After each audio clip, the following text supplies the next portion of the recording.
안녕하십니까. 유종환 TV의 유종환입니다. 저번 비디오에서, 제가 이제, loss ratio and OS adequacy, 첫 번째, 이제,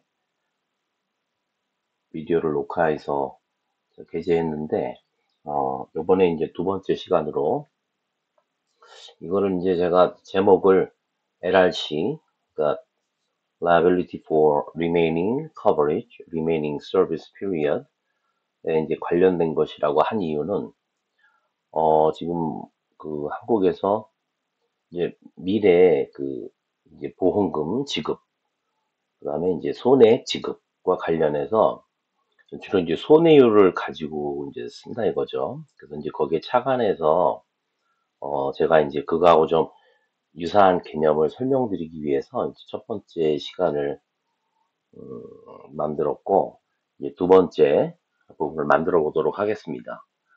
어, 이제 저번 시간에 일단 요게 엑스턴 이어리지만 이제 earn 프리미엄에 대해서는 이제 CY가 되겠죠. 주어진 거는 이제 미래에 대해서 여기야 뭐 이제 한 10년이지만은 earn 프리미엄 경과보험료가 얼마인지를 예측을 하고 그 다음에 이제 ultimate claim ratio 이 부분에 대해서 일단 그냥 간편하게 70%라고 했고 그 다음에 이제 여기에 손해액 진정계수. 이 부분을 보면은, 요거를 역수를 취하면, 이 부분이 바로, 손해액 진정계수가 되겠습니다. 보고, 그러니까 발생 손해액 트라이앵글에, 이 부분 마찬가지로 누적 지급 손해액의 로스 밸런먼 팩터가 되겠죠. 그래서 이제 똑같은 얘기인데, 요 가정이 필요합니다. 그래서, 미래에 대해서, 보험금 손해액, 현금 유출 이 부분을 손해보호를 하기 위해서는 이제 이런 가정이 필요하고 결과적으로 어쨌든 요게 이제 미래의 어떤 순지급 손해액을 손해율에 따라서 그리고 어떤 지급률에 따라서 이렇게 만든 건데 이제 CY로 내가 이제 2006년 이후로 10년 동안 현금 유출을 추정한다라고 하면 이렇게 이제 대각선 부분으로 해서 2006년, 2007년, 2008년 이런 식의 이제 그 어떻게 보면 현금 유출을 제가 추정을 한 거죠. 그럼 이제 두 번째로 만약에 여기 이제 두 번째 시나리오는 2011년에 10%, 그 다음부터 이제 5%씩 해가지고 손해율이 증가하는 경우에는 어떻게 되느냐? 그걸 보기 위해서 이제 요거를 여기다가 카피를 하겠습니다. 이렇게 하게 되면 일단 요거는 이제 가상의 세계니까 그리고 보고율하고 지급률은 동일하다. 실제적으로 이제 바뀔 수 있지만 정태적인 분석을 위해서 이 부분이 이제 변하지 않았다라고 그렇게 가정을 하도록 하겠습니다. 그렇게 되면 뭐 아무래도 그 최종 손해액이 특히 이제 제가 손해율을 바꾼 이 부분에서 증가할 거고 나머지는 이제 제가 식을 짜놓은 대로 그렇게 이제 되고 이제 우리 가상 세계에서의 실제 INR 그다음에 OS 이 부분은 이제 그 금액이 요 연도 이후에는 바뀌는데 하여튼 이게 실제다라고 가정을 하게 되겠죠. 근데 그걸 보기 위해서 이제 제가 이렇게 두 개 비교해 놓은 거를 바로 만들어 놓고 보여드리겠습니다. 이렇게 했을 때 실제 IBNR이 이렇게 이제 증가하는 걸로 OS도 마찬가지고 거기에 따라서 이제 트라이앵글을 만들어 보면 이제 손해율이 증가한 이 부분에서의 보고 손해액 그리고 또 지급 손해액, 누적 지급 손해액 이 부분만 이제 증가하는 게 되겠죠. 그런데 요 각각 보고 손해액하고 누적 지급 손해액의 age to age 팩터를 보면 변하지 않죠. 여기서는 뭐 우리가 보고 패턴하고 지급 패턴을 동일하다고 그렇게 이제 가정했기 때문에 이 부분은 이제 각 AY, 각 development period별로 동일합니다. 그렇게 되면은 일단 여기 보시면은 이제 그 손해율을 증가시킨 2012년, 11년, 2011년이죠. 이때부터 봤을 때, 그전 결과하고 비교를 해보면은, 당연히 금액은 증가했는데, 이 부분이 이제 우리가 가정한 그 실제 IBNR이잖아요. 그러면은, PLDM, ILDM의 IBNR 추정이 동일합니다. 차이가 없게 되죠. 그러니까 이제 요거는 원래 예전에 제가 이제 요 미래의 어떤 그 보험금하고 지급 손해 이 관련해서 이제 설명을 드리려고 하는 거지만 예전에 이제 리저빙에서 이거를 왜 이제 이 시나리오를 만들었냐 하면 손해율이 증가한다, 뭐 감소한다도 마찬가지죠. 그렇게 한다고 해서 그 PLDM, ILDM, 이 Loss Development Method의 이제 두 가지 중요한 거잖아요. 이 두 부분에서의 그 IBNR 추정액은 동일하다. 요런 이제 그 결과를 보여주기 위해서 이제 요런 예제를 한 거고요. 그 다음에 이제 세 번째는 드디어 이제 핵심적인 내용인데, 어, 여기에서는 일단 steady state. 그러니까 이제 손해율이 다 동일하고, 그 다음에 이제 그 보고 패턴하고 지급 패턴도 동일하다고 하는데, 이제 여기에서는 그 케이스 아웃스탠딩 금액을 이제 강화시킵니다. 이제 보통 우리가 그 개별 클레임에 대해서 이것이 최종 손해까지 가는 데 있어서 앞으로 얼마가 더 지급될 거다라고 이제 그 보상 쪽 전문가들이 이제 잡아놓은 거를 그 이제 우리가 그냥 다운로드해서 기관계에서 다운로드 해가지고 예전에는 이제 그거 자체가 이제 부채금액으로 잡혔잖아요.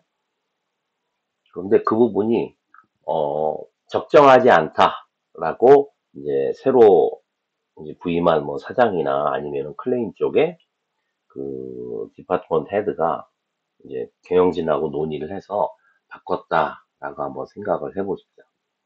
그러면은 거기에 따라서 그 어떻게 되느냐. 근데 여기서는 그 전체적인 어떤 OS에 대해서 조정을 하는 게 아니고, 그 여기 이제 요 식이 이렇게 물려 있는데, 이렇게 제가 이제 이런 식으로 도형을 그려놨어요. 자, 그러면은 요 106%라고 하는 거는 기존의 어떤 그 이제 이미 기간기에 기록을 해놓고, 그다음에 내가 이제 엑스트랙트를 하면은 나오는 금액이, 그리고 우리가 왜 제가 저번 비디오에서 보고 손해액에서 누적 지급 손해액을 빼면 그게 이제 케이스 아웃스탠딩 그 트라이앵글이 됩니다. 그게 이제 요걸 해놓은 건데, 여기에서 이제 이렇게 결정을 해요. 2014년도 CY에 요 금액을 이제 6% 증가시킨다는 게 뭔지 이걸로 설명을 드리면은, 요렇게 세 개에 대해서는 기존의 OS 금액을 6% 증가시킵니다. 106라고 하니까 1.06. 그건 어떻게 설명할 수 있냐면은 2014년도 말 OS 금액인데 언제까지냐? 직전 3개년 AY. 그 OS에 대해서는 6%를 증가시키고, 그 다음에 CY 2015년 말 요 아웃스탠딩 금액은 25%를 증가시키는데, 뭐만 증가시키느냐? 직전 4개년 AY 이열에 대해서는 25% 증가를 시킨다. 꽤 많이 증가시키는 거죠. 그렇게 됐을 때 이제 보고 손해 당연히 달라지겠죠. 케이스 아웃스탠딩을 제가 따로 건드렸으니까. 그러면은 누적 지급 손해액은 어떻게 될까요? OS만 내가 조정했으니까 뭐 이 부분은 이제 변동이 없겠죠. 그렇게 하고 이제 에이지 팩터를 보면 드디어 이제 이게 바뀌었죠. 이 금액이 이제 달라졌기 때문에 보고 손해액에서의 그 아웃스탠딩 금액이 이렇게 달라지고 거기에 따라서 이제 그 처음에 가정으로 주어진 보고 패턴이 바뀌게 되겠죠. 그래서 제가 이제 평균을 구하면 여기서도 뭐 그냥 이제 그 어떤 그 여기에 그 베이직 체인 레러 볼륨 웨이티드 에버리지로 직전 5개년 이렇게 뽑았다고 하면 드디어 이제 이게 달라지겠죠. 그리고 뭐 누적 지급 손해액은 안 달라졌습니다. 그래서 이제 결과를 보면 어 여기 와서 이제 이 부분이 실제 우리 가상 세계에서의 IBNR이라고 했는데 누적 지급 손해액은 위에서 보셨다시피 그 손해액 진정 배수가 안 바뀌었죠. 그러다 보니까 그 로스 디벨롭먼트 메서드 PLDM으로 한 추정을 한 숫자하고 실제 IBNR하고 일치하게 되죠. 그런데 이제 케이스 아웃스탠딩 스트렝스닝 이걸 이제 금액을 증가시킨 그 ILDM으로 봤을 때 드디어 이제 이만큼의 차이가 생기는 거죠.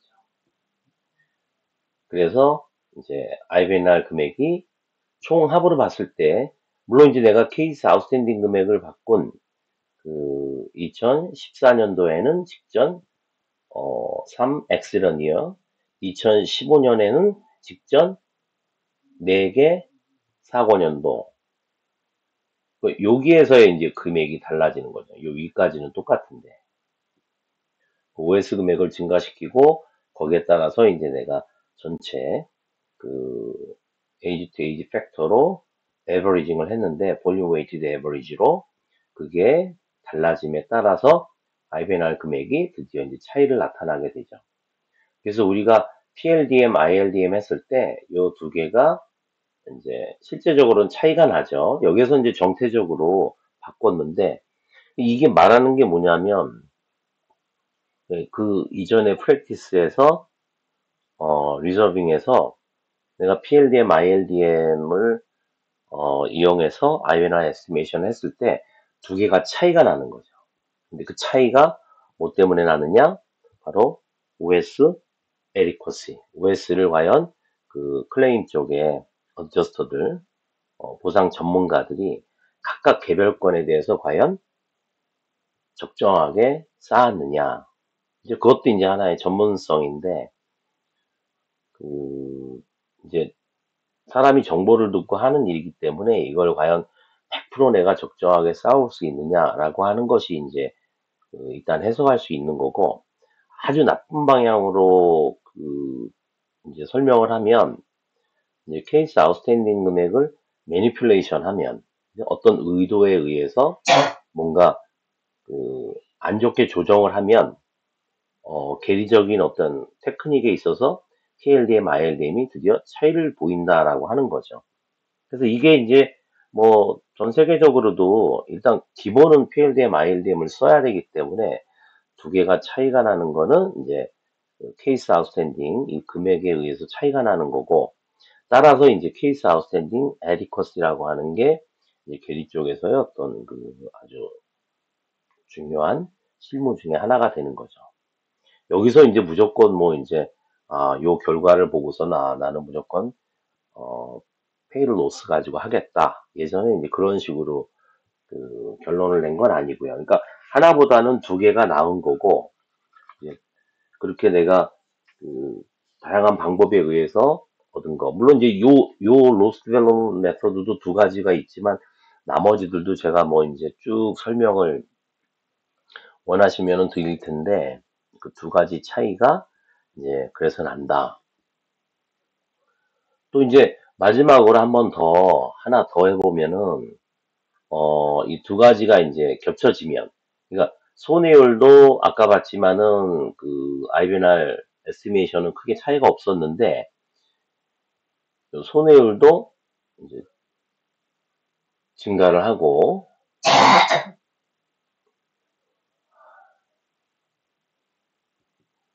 그 다음에 케이스 아웃스탠딩도 강화된다. 그렇게 되면은 원래 요 손해율이 올라가는 부분부터 이제 쭉 증가를 했었는데 요 밑에 부분 말씀드렸다시피 이제 14년도 말 직전 3개년, 15년도 말 직전 4개년에 케이스 아웃스탠딩 금액이 이제 각각 6%, 25%씩 증가된 이 내용이 결합되면 이제 리포티드 로스의 트라이앵글이 바뀌고, 여기에서는 이제 손해율 증가에 따른 그 부분만 있게 되겠죠.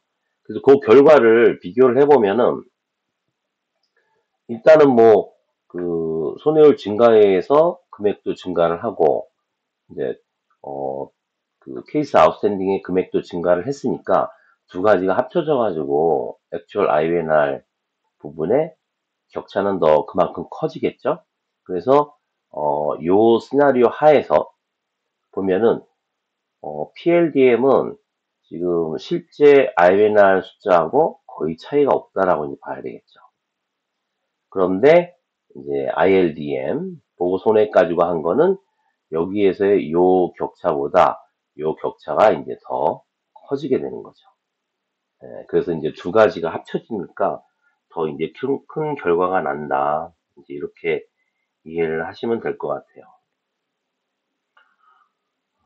그런데 이제 제가 처음으로 돌아가서 이제 요거를 설명을 드리는 이유가, 물론 이제 요 부분은 예전에 이제 리저빙 그 프랙티스에서 그 PLDM, ILDM이 왜 차이가 나는가, 그런 이제 그 부분을 내가 중요한 어떤 그 LDF 손해 진정 계수라고 하는 일종의 이제 가정 모수를 추정하는 데 있어서 그 두 가지가 다를 때 어떻게 해야 될지, 이제 그 왜 저게 차이가 나는지 이 부분에 대해서 좀 그 원인을 밝힌 거라고 볼 수 있고, IFRS 17에서의 이제 LRC를 생각을 해보면 내가 추정하는 거는 케이스 아웃스탠딩이 아니죠.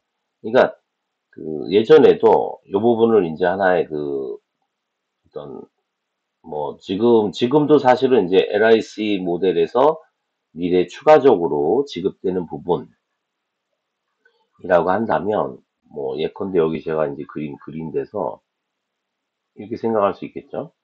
2008년도에 요거 뭐 분기로 바꿔도 상관없는데 2008년도에 있을 때 일단 여기에서 요렇게 나타나는 트라이앵글은 일단 LIC 부분이라고 보고, 이미 발생한 3개 아직 지급 동결되지 않은 부분에 있어서 과연 2009년도, 2010년도 미래의 어떤 그 현금 유출은, 보험금 지급 손해액은 어떻게 되는가.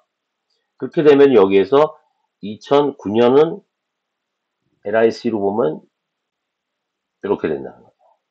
그리고 이제 2010년은 이렇게, 이렇게, 이렇게.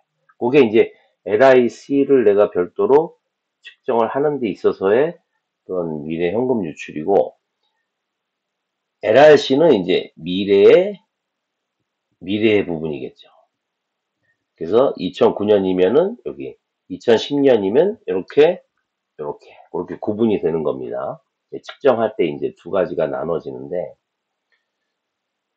이제 그렇게 봤을 때는 사실 이제 케이스 아웃스탠딩이라고 하는 금액은 어떤 뭐 그런 중요한 가정의 하나로서 하나의 손해 진정 계수를 내가 추정하는 데 쓰인다라고 생각할 수 있지만, 이제 이 부분에서 내가 그냥 하나의 그 누적 지급 손해액을 통해서 손익 진정 계수를 추정을 하고, 그거를 이제 순지급 어떤 진정 계수로 전환한 다음에 본다 그러면 이것만 필요한 거죠. 그래서 사실 여기에서 아까 말씀드린 미래의 어떤 지급 손해액이라고 하는 부분을 각 개별 계약건에 대해서는, 아직 종결되지 않은 개별 계약건에 대해서는 보상 전문가가 잡은 케이스 아웃스탠딩이 바로 미래의 추가적인 지급액에 대한 추정치고, 아직 이제 발생한 거로 생각이 드는데 아직 보고가 안 돼서 나한테 알려지지 않은 부분에 대한 거를 잡을 때는 이제 총량추산이라 그래서 알베나를 잡는데, 그것도 단지 미래에 내가 알지 못하는 클레임이지만 내가 지급해야 되는 클레임에 대해서 추가적으로 얼마만큼의 그 손해액 유출이 있겠는가, 현금 유출이 있겠는가. 그러니까 두 가지가 다 합쳐진 개념으로서의 IFRS 17에서는 이렇게 추정이 되는 거죠. 예전에는 IFRS 17 이전에는 이제 그 미래 사고는 포함하지 않고 이제 기존의 어떤 그 발생된 클레임, 보고 기간에 이제 지급 의무가 있는 이 부분에 대해서 부채 금액에 따라서 케이스 아웃스탠딩하고 개별 추산액, 그 다음에 총량 추산액 두 개가 합쳐가지고 이제 총 어떤 그 미지급 손해액 부채가 됐던 거죠. 근데 IFRS 17에서는 더 이상 케이스 아웃스탠딩은 숫자 자체로서 재무제표에 나타나지도 않고 그거 자체는 이제 뭐 존재하면은 그냥 보상 쪽에서의 어떤 그 관리 지표로서 그렇게 역할이 줄어드는 거죠. 물론 그렇다 그래서 그냥 PLDM만 가지고 하느냐?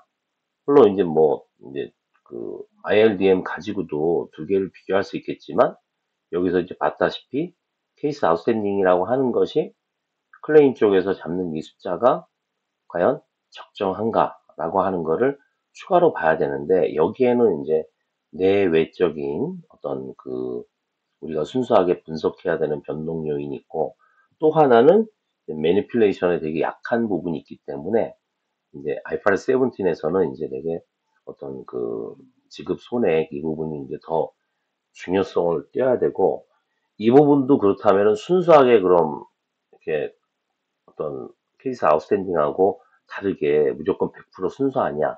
또 꼭 그렇지만 않죠. 지급이라고 하는 물론 이제 덜 이게 그 매니플레이션에 노출되지만 이 부분 자체가 뭐 예를 들어서 변동성이 되게 크다 그러면은 이제 어느 정도 그 ILDM의 도움이나 어떤 다른 방법론의 도움을 받아서 해야 되는지 그런 측면은 있죠. 요거 하나만 딱 하는 건 아니고 따라서 이제 가정이라는 측면에서는 이제 그 이 지급 요 지급 손액 진정계수 이게 굉장히 중요한 가정이 되겠죠. 미래에 대해서 내가 할 때.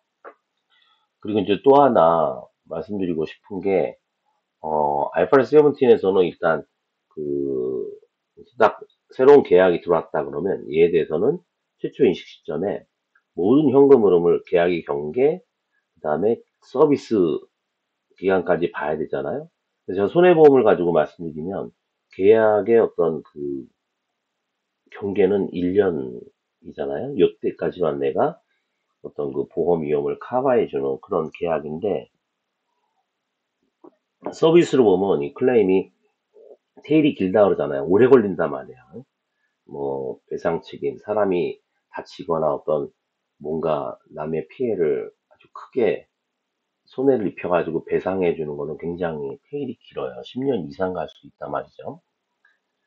이제 그런 경우에 쓴다고 하면 이제 이게 지금부터 그 기간까지 다 보는 거기 때문에 여기에 대해서 내가 먼저 어, received premium, 보험료를 내가 얼마나 받을지에 대해서 추정을 하는 거고 그 다음에 이제 그 또 내가 손해액을 지급하는 게 어떻게 되고 이렇게 되기 때문에 이거 자체가 이제 더 이상 어떤 경과보험료 개념이 아닌 거죠.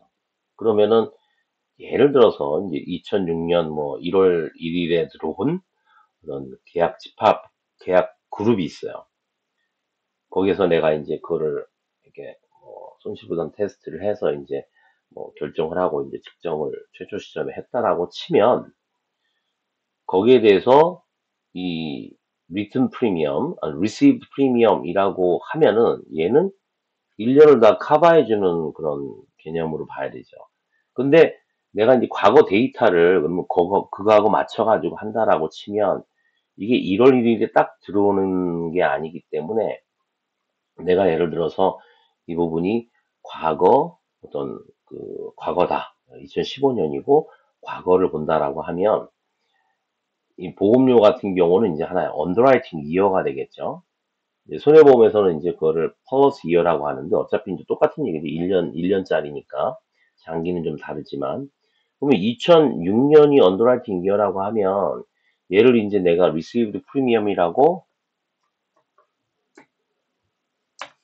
바꾸는 순간에 요때 들어온 계약들에서의 내가 받은 보험료, 그 부분은 1년을 가니까. 근데 하나의 계약은 아까 예를 들었듯이 뭐 1월 1일부터 12월 30일일 수 있지만 12월 31일 날 들어온 거는 그 다음 연도 12월 30일까지 간다 이거죠.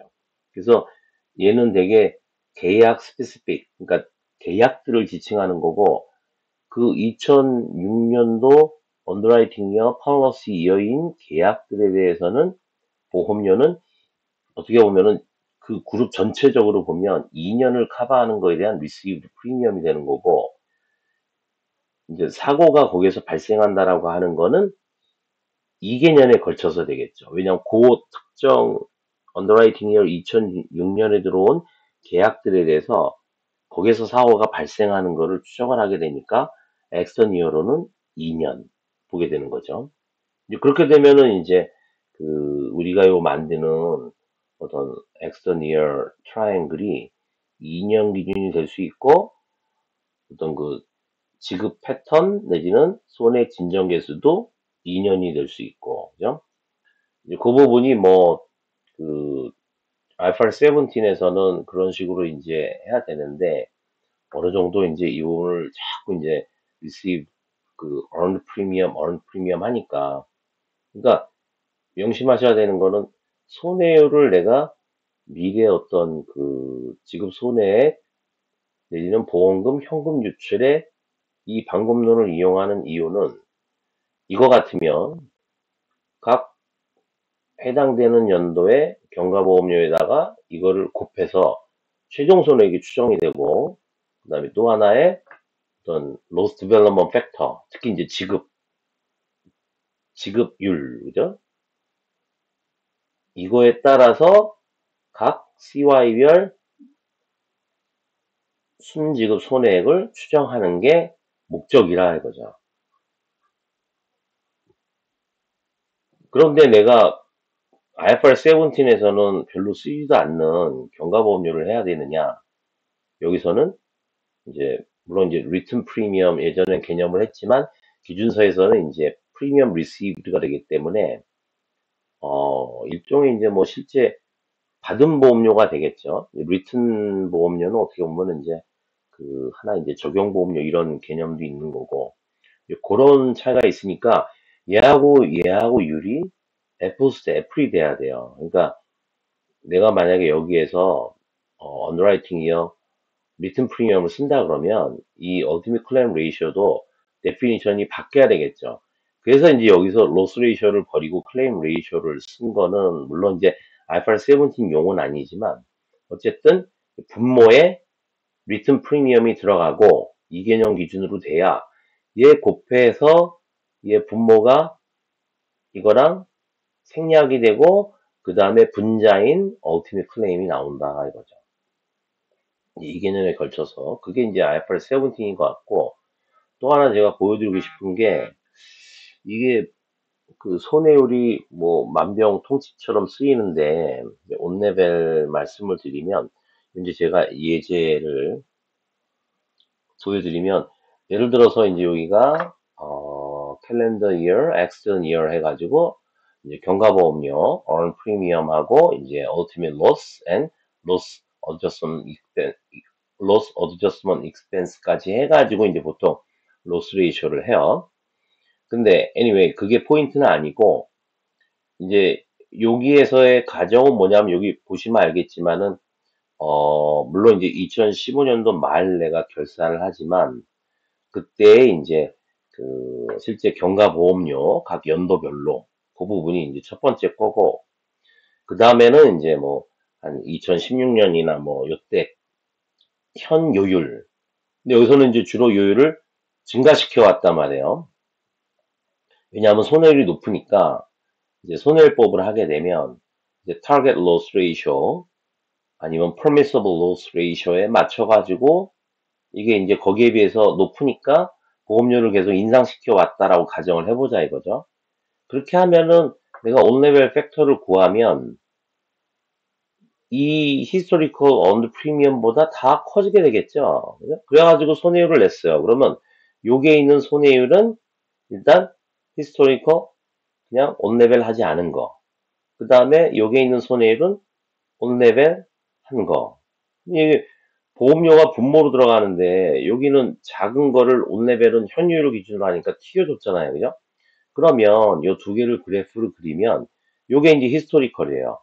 그러면 내가 예를 들어서 타겟 로스 레이쇼를 뭐 한 70, 뭐 8%, 9%로 잡는다고 치면 계속 그쪽으로 와서 내가 어떻게 돼요? 요율을 조정을 해온 거죠. 인상을 시켜오니까 경과보험료가 이제 달라진 거죠. 물론 여기에는 이제 earned exposure가 없으니까 계약권이 얼마나 증가되는지 안 나와 있지만 이제 동일하다는 가정하로 보면은 이제 계속 그 여기에 손해율이 82, 83 이러면 이제 손해가 나니까 손해율법에 의해서 보험료를 계속 인상을 시켜왔던 거고 거기에 따라서 이제 그 타겟 로스 레이쇼로 이렇게 딱 컨버지를 한단 말이죠.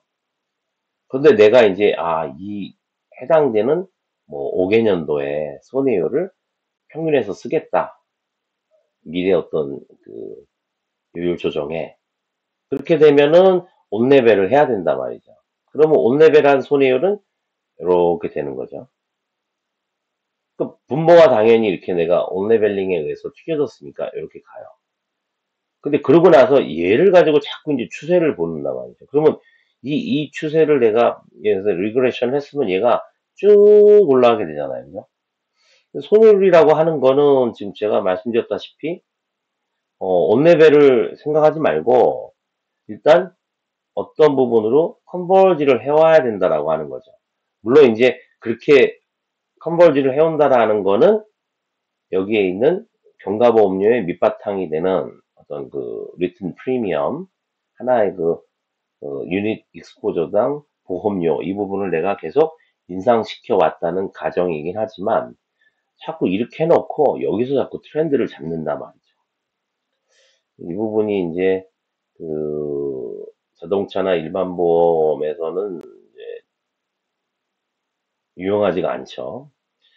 장기 보험에서 이제 갱신 관련해가지고 이제 예를 들어서 지금 뭐 금감원 가이드라인이 나와서 보험금 거기서 이제 용어가 그러니까 보험금 내지는 어떤 그 최종 손해액의 그 트렌드 추세에 대해서 나와 있고 그 다음에 이제 장기 뭐 지금 생보도 팝니다마는 그 갱신보험료의 계약 경계를 이제 우리가 막 늘려놨으니까 일단 뭐 그렇게 돼 있으니까 그 미래 갱신보험료를 어떤 수준으로 해야 되느냐라는 것도 손해율법을 하는데 다 이런 식으로 온레벨 해가지고 물론 이제 그 분모도 문제지만 일단 손해율이 제대로 계산이 됐다라는 가정하에 봤을 때 자꾸 이런 식의 온레벨 가지고 이렇게 본단 말이죠. 손해율이라고 하는 거는 바이 데피니션 지금 봤지만 요율 조정에 쓰는 거다라는 거를 생각 안 하면 그리고 그 회사가 제대로 어떤 그 요율 조정을 해왔다라고 하면 여기서는 지금 쫙 낮은 상태에서 이제 이렇게 해가지고 뭐 예를 들어서 타겟 로스 레이쇼가 한 78%였다, 뭐 75였다라고 하면 글로 오는 과정이라 이거죠. 근데 예를 들어서 이게 예를 들어서 75, 78%보다 낮았다라고 하면 그 인상을 시켜야 돼요. 나는 뭐 이익 많이 나니까 뭐 이렇게 아주 경쟁적인 시장이면